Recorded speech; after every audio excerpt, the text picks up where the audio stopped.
Parce qu'on sait que le waswas, comme on dit l'ulama, c'est quoi? Fikratun kadhiba. C'est une pensée mensongère qui vient de qui? De shaitan. C'est pour ça Allah Jalla wa Ala dit dans le Coran al-Karim, et il nous rappelle qu'on doit chercher protection auprès d'Allah Azza wa Jalla contre quoi? Contre les mauvaises instigations sataniques. Min sharri al-waswas al-khannas alladhi yuwaswisu fi suduri an-nas min al-jinnati wan-nas. Ces mauvaises instigations sataniques, ils proviennent de shayatin, des diables. Mais shayatin, ils sont de deux catégories. Il y a les diables humains et les diables djinns. Parce qu'il y a des êtres humains, c'est des shayatin. Et toute personne qui aime que tu désobéisses à Allah Azza wa Jal, qui aime que tu transgresses dans la religion, qui aime le mal et te faire du mal comme shaitan l'aime, c'est un shaitan, comme qala al-ulama. Walakin c'est un diable humain. Et c'est pour ça qu'Allah dit min al-jinnati wan-nas, que ce soit des djinns ou des êtres humains. Clair? Donc al-wasawis, ce qu'ont beaucoup de gens, soit dans les ablutions, ou soit dans le salat, ou soit quand ils marchent, ou quand ils sont chez eux. Et il y a des gens et des gens qui ne cessent de se plaindre. Il y a une personne qui nous dit, je reste pendant une demi-heure faire les ablutions. Il y a une autre personne qui nous dit, wal'iyadhu billah, j'ai des pensées, j'ose même pas les dire. Il y a une troisième personne qui nous dit, moi j'ai des pensées qui viennent me dire, ici, insulte Allah, insulte le prophète alayhi salatu wassalam. Et des gens tombent dans des dépressions, et ils pleurent, et ils croient qu'ils sont perdus, etc. Nous en revenons encore à la même chose, c'est quoi? Le manque de science et de compréhension dans la religion. Fawarabbil Kaaba, si ces gens-là avaient un minimum de bonne compréhension et de science, ils ne seraient pas tombés dans cet égarement-là. Donc maintenant, c'est l'opportunité de comprendre ce problème qui est al-wasawis et les bonnes et mauvaises intentions et les bonnes et les mauvaises pensées. Clair? Donc on sait que le wasawis, ça c'est une règle générale. C'est une parole mensongère, des instigations mensongères, mauvaises, sataniques. Peu importe si ces diables sont des êtres humains ou des djinns. Première des choses, clair? Deuxième des choses, il faut savoir que même les sahaba, les compagnons, radiyallahu anhum wa ardahum, ils ont ressenti ces wasawis. Et il y a plusieurs exemples concernant les gens qui sont touchés par le wasawis. Comme je vous ai dit, il y a dans les ablutions, il y a dans la prière, il y a plusieurs cas. Mais même les compagnons, ils ont eu al-wasawis. L'épreuve de cela, on va le voir bi'idnillahi azza wa jal. Clair? On va montrer plusieurs catégories de pensées. Et on va parler des intentions et de l'wasawis. La première catégorie, il y a ce qu'on appelle les pensées qu'on ne contrôle ou bien involontaires. Il y a des pensées, tu n'as pas voulu qu'ils viennent. Et tu n'arrives pas à les contrôler. C'est plus fort que toi. C'est pas volontaire. C'est pas toi qui a pensé, qui a fait les démarches pour penser à cette chose mauvaise. Non, ça vient comme ça. C'est involontaire. Clair? Ces pensées-là, bi'idnillahi azza wa jal, ils seront pardonnés. Clair? La preuve de cela, ici, il y a un hadith très connu, authentique, ici où les compagnons se sont plaints de troubles, de ces troubles-là, qui les perturbaient au prophète alayhi salatu wassalam. Et certains, ils ont dit, ya Rasulallah, ici, il nous vient à l'esprit des choses, on n'ose même pas te les dire. Ça, c'est les compagnons. On n'ose même pas les dire, on n'ose même pas les proférer. Et le prophète alayhi salatu wassalam a dit, avez-vous ici avec une traduction du sens réellement expérimenté cet état? Ils ont dit oui, c'est-à-dire ici le prophète alayhi salatu wassalam leur demande, est-ce que vous avez agréé ces paroles-là, vous avez agréé ces pensées-là, ou vous les avez détestées, vous les avez vraiment ressenties? Oui, mais est-ce que vous les avez agréées ou pas? Donc ici les compagnons, bien sûr, ils les ont ressenties clairement. Mais bien sûr, les compagnons, ils n'approuvaient pas ces pensées-là. Et c'est quelque chose d'involontaire. Et le prophète, alayhi salatu wassalam, alors à ce moment-là, il leur a dit, avec une traduction approximative, il a utilisé le terme sarih, c'est-à-dire clair. Il dit, c'est la foi claire. Donc là, c'est une éloge. Il leur a dit, si vous avez eu ces pensées mauvaises, et si vous les avez ressenties, mais vous ne les avez pas approuvées, c'est-à-dire vous éprouvez quelque part de la répugnance pour ces mauvaises pensées-là. À ce moment-là, ça c'est la foi claire.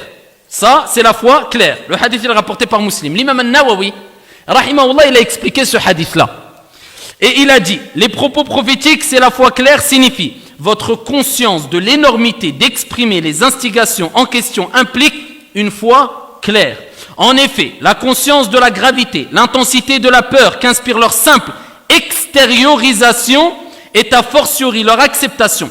Tout cela ne peut être éprouvé que par celui qui est animé par une foi parfaite, celui qui nourrit aucun doute à ce sujet-là. L'imam al-Nawawi, il rappelle que le prophète, il a dit c'est la foi claire. Pourquoi? Parce que celui qui a l'iman, quand on va lui donner des mauvaises pensées sur Allah, il ne va pas les aimer. Donc, le problème, et ce qui est grave, ce n'est pas de les ressentir. Tout le monde peut ressentir des choses comme ça.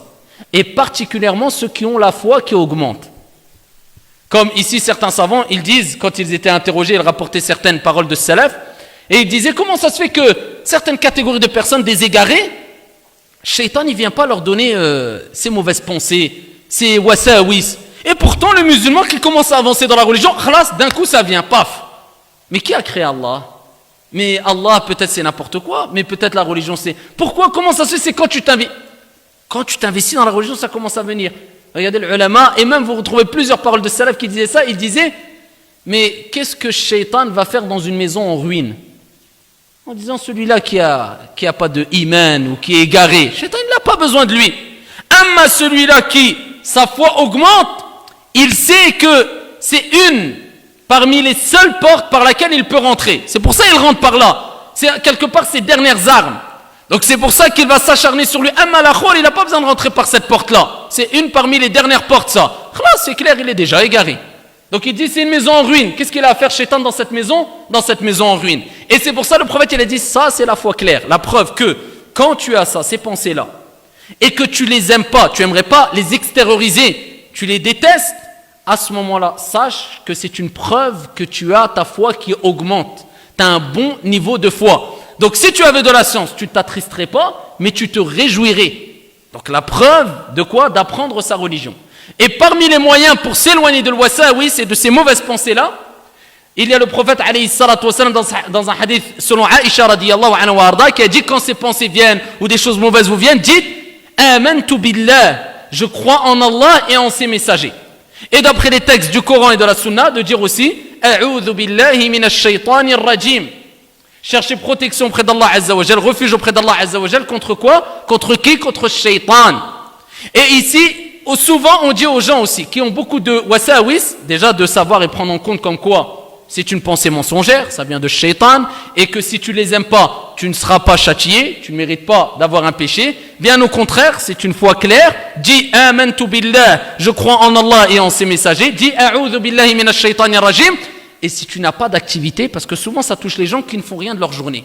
Donc Shaitan, ici, il occupe plus facilement l'esprit de cette personne-là que de la personne qui est active, qui fait des choses dans la journée. Donc on lui dit, occupe ton temps. Avec la religion bien sûr, mais aussi avec les choses de dunya. Parce que l'islam t'a dit de ne pas travailler, de ne pas vendre, de ne pas aller chercher ton risque, de ne pas... Fais quelque chose. Ne reste pas comme un paresseux à allonger toute la religion. Clair? Donc ça, c'est les gens qui sont des proies faciles aussi. Ceux qui ne font aucune activité. Ils n'occupent pas leur esprit avec des choses licites de dunya ou avec des choses bonnes concernant bien sûr ad-din, la religion. Clair? Et le prophète alayhi salatu wassalam a dit aussi, dans un hadith de Bukhari ou Muslim, Allah a pardonné aux membres de ma communauté leurs mauvaises pensées, tant que ces pensées ne sont pas mises en exécution ni commises. Ça c'est une autre preuve. Quand tu as des mauvaises pensées, le prophète il a dit, Allah Jalla wa Ala, ici, il va pardonner à sa communauté ces mauvaises pensées tant que quoi? Tant que tu les auras pas commis ces mauvaises pensées. Et tant que tu ne les auras pas mis en exécution. Donc ça c'est le premier point. Tu as des mauvaises pensées graves, involontaires. C'est une preuve que tu as la foi claire, surtout quand ça concerne la religion, Allah, etc. Clair? Ensuite, il y a la deuxième catégorie. Et suivez bien, ça c'est les pensées qu'on contrôle ou volontaires, mais qui sont rejetées et pas appliquées. Clair? C'est toi qui as provoqué ce péché-là, ou plutôt cette pensée-là. Tu vas commencer à penser à des choses illicites de toi-même. Tu vas commencer à penser, tiens, si j'avais de l'argent, je ferais ça, même de l'argent haram. Donc tu penses et tu as l'intention de faire quelque chose de mal. Donc là, tu as provoqué. C'est pas comme, tu es comme ça tranquillement, Shaitan il vient, tu es en train de lire le Coran. Mais qui te dit, ça se trouve, ce Coran, s'il a été écrit par quelqu'un? En général, tout le monde a eu ça. En général, ceux qui ont la foi qui augmente, ça commence à venir. Et surtout, quand tu commences à t'investir dans la religion.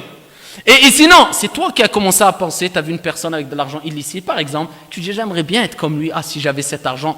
Ces pensées-là, tant que ici, tu n'as pas été ferme dans l'intention mauvaise et tu n'as pas persisté dans cette intention mauvaise, et tu ne les as pas mis en exécution, c'est-à-dire, c'était des pensées, des intentions faibles, ça venait, après ça partait, c'était pas avec vraiment conviction que tu voulais faire ces choses mauvaises, ils sont pardonnés.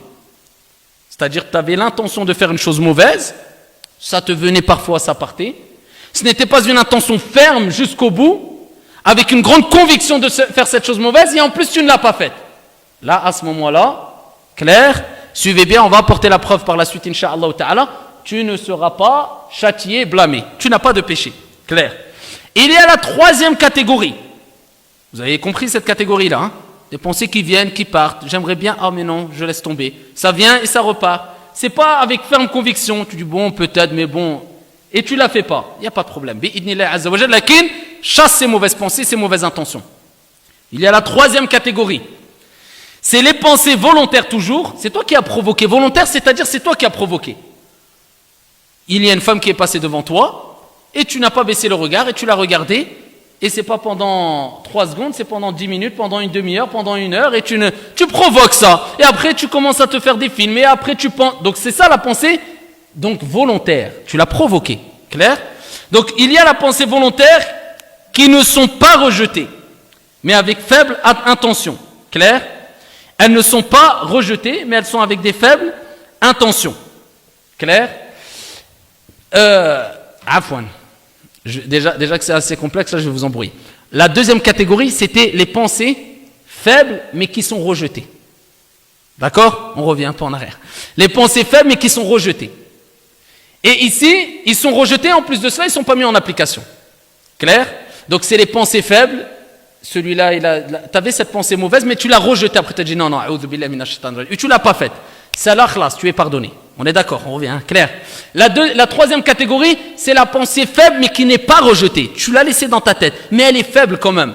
Tu dis, ouais, peut-être, mais... C'est-à-dire que tu n'en fais pas ton principal objectif. Clair? Et en plus de cela, tu ne la fais pas. C'est pas avec une grande conviction. Wallahi, si seulement j'avais, et j'aimerais vraiment avoir cet argent haram pour faire cette chose-là, ou alors avoir cette facilité pour faire cette chose illicite, et vraiment, tu rêves de la faire, et tu l'as... Pas avec, non, c'est simplement tu as des pensées comme ça, quelquefois illicites, qui viennent. Et ici, tu ne l'as pas rejetée, mais elle vient, elle part, et c'est léger. Et tu ne la mets pas en application. Celle-là aussi, elle est pardonnée. Vous suivez ou pas? C'est clair? La quatrième catégorie, c'est les pensées volontaires qui ne sont pas rejetées. Et ici, tu as une ferme résolution de les faire. Là, il y a la personne, elle va avoir la pensée de faire une chose haram, mais ce n'est pas avec une faible résolution. Il rêverait de faire cette chose haram. Avec une grande conviction. Il dit, si wallah, j'avais cet argent-là, je l'aurais fait et j'aimerais bien avoir cet argent-là haram et faire cette chose-là haram. Et elle est toujours à un certain niveau qui est excessif. Elle a une ferme résolution de faire cette chose haram. Même si elle ne l'a pas faite, elle a un péché. C'est clair? C'est clair ou pas? Il y a la première pensée, on a dit, clair, qui est... Ou la deuxième catégorie qui est, tu as une pensée mais tu la rejettes. Et tu ne la fais pas. Pas de péché. La troisième catégorie, on a dit, tu as des pensées, tu ne les rejettes pas mais ils sont faibles. Ils viennent, ils partent. C'est faible. C'est pas vraiment, tu dis, oh, ça vient quelquefois, dû à ta faiblesse 2 fois et autres. Mais tu ne le fais pas. Même si tu ne rejettes pas cette pensée tout le temps, elle est pardonnée. Il y a la dernière catégorie, tu as cette pensée-là, et c'est là toujours la pensée volontaire, hein, on parle de la pensée volontaire, tu as cette pensée-là, et cette pensée-là, tu as une ferme résolution de vouloir faire cette chose-là. Même si tu ne la fais pas, à ce moment-là, tu as le péché. Et ça, c'est en réunissant tous les textes. Et ça, je vous ai résumé. Parmi les textes, on a 2 textes. Il y a le hadith où le prophète alayhi salatu wassalam a dit, celui qui avait fait l'intention de faire une mauvaise action, puis n'a pas fait celle-ci, le prophète il a dit, celui qui a l'intention de faire quelque chose de mal, mais il ne l'a pas fait, Allah n'inscrira pas à son actif ou à son passif cette mauvaise action. Clair? Dans ce hadith-là, le prophète il a dit, celui qui avait l'intention de faire quelque chose de mal, et il ne l'a pas fait, Allah lui pardonne. Mais dans un autre hadith, on voit l'opposé. Et c'est quoi l'autre hadith?